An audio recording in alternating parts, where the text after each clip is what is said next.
And we're happy to have you joining us, but we're also happy to have joining us this morning one of my co-hosts on Fox NFL Sunday, the sportscaster, the man with the golden voice, Mr. Kurt Menefee. Come on out.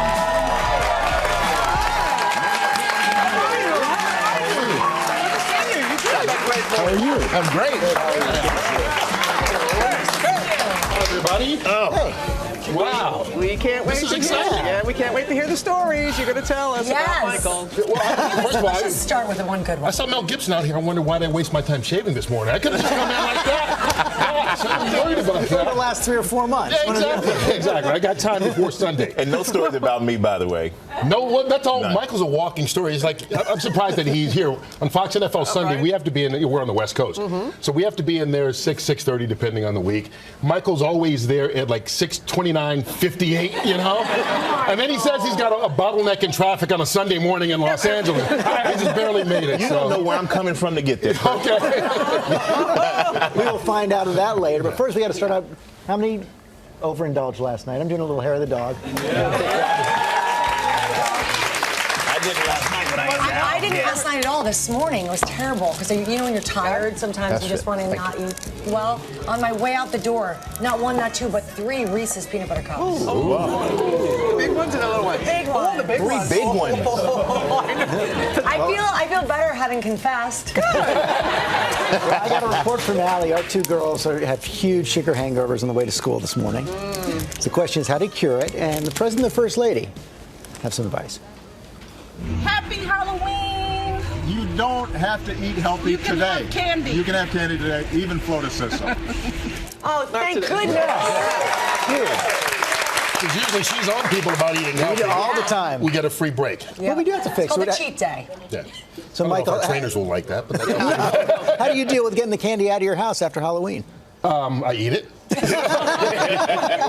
that simple. It's not really that hard. Let me ask you guys, of all the traditional, what's your favorite? What's your go-to? Mine obviously is Reese's. Yeah, that's mine too. I love Reese's peanut butter I will cups. take you down. Don't Yeah, we'll fight over Kit it. Kat was think good, but I win. like Yeah, I love M&M's. Reese's. I gotta say, this Kit Kat was Yeah, pretty that was pretty good.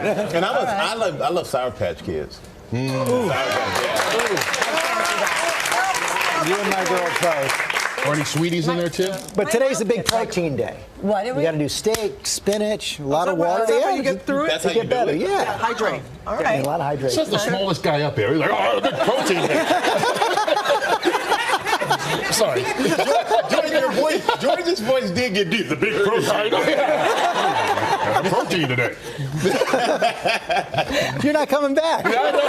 That's it. I may not make it through the rest of the segment, you know. Come on, I get to your book. I know, it's true. Yeah, the book. Can we talk about the book now? Can we- Yeah, you can talk about the book now. So, for those who don't know, let me finish this thing right.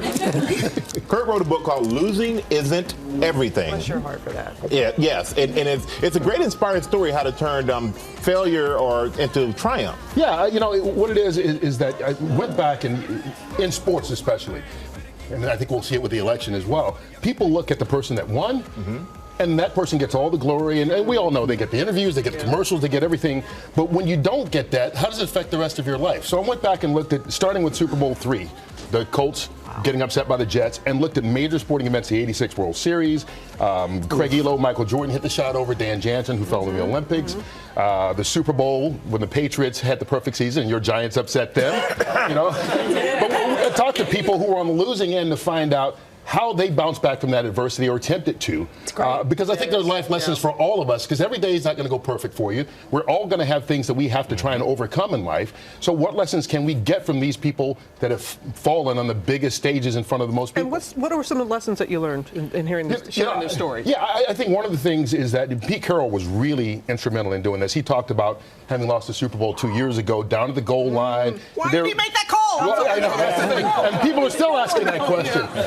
Because they were on the verge of doing back-to-back. His thing is he believed in the process, and that's what they were going to do.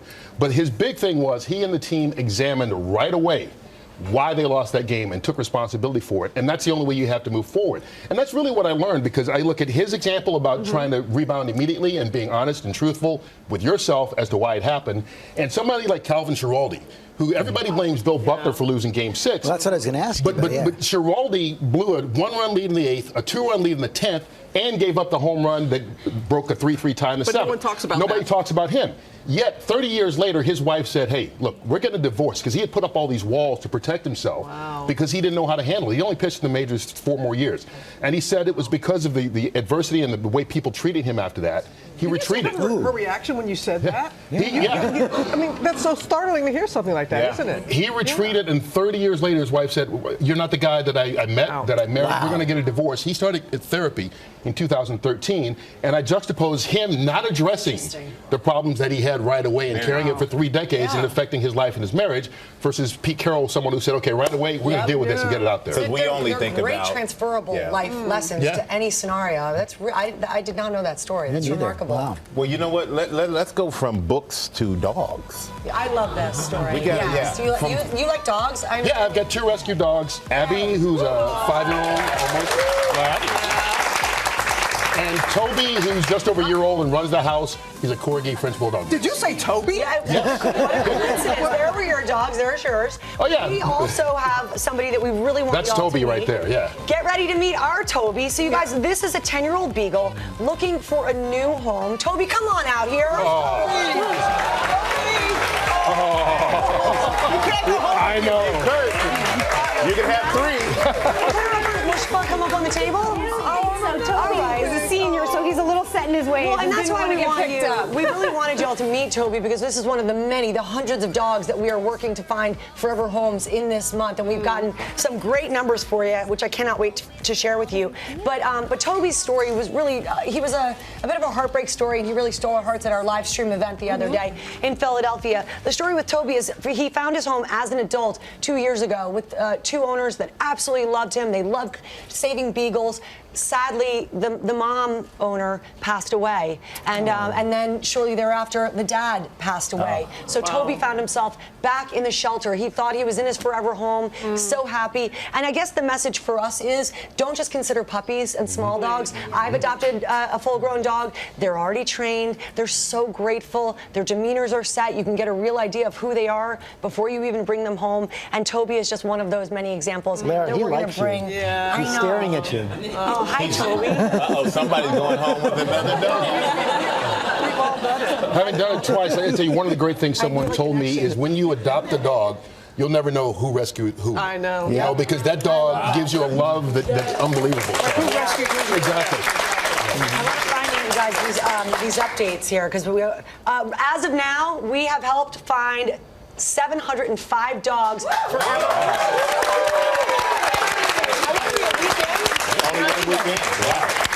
So we've got a lot of work to do, and there's so many great dogs, and we thank you, North Shore Animal League America. They have been very, very helpful, and all around the country, shelters are participating in this program, so it doesn't matter if you're a New Yorker or East Coaster. Please get involved. Yeah. And Toby, we love you. We're going to help you find your home. Yeah, you're forever home. If you'd like to adopt a dog, you have until November 22nd, so just go to our website, join our mission, Paw Possible. You'll find participating shelters all across the country. Can we say thank you again? Oh, You are please. hysterical. I've Thank heard you. great things about you, and You too. live I tell you, exceeding your billing. I know everybody here loves you, but I'm your biggest fan. Trust me. You're one of my favorite people. You better turn to George and say the same thing. I'm the second biggest fan. Apparently, I'm never getting back here for sure now. Well, you know what? Thank you. Thank you so much, Jake.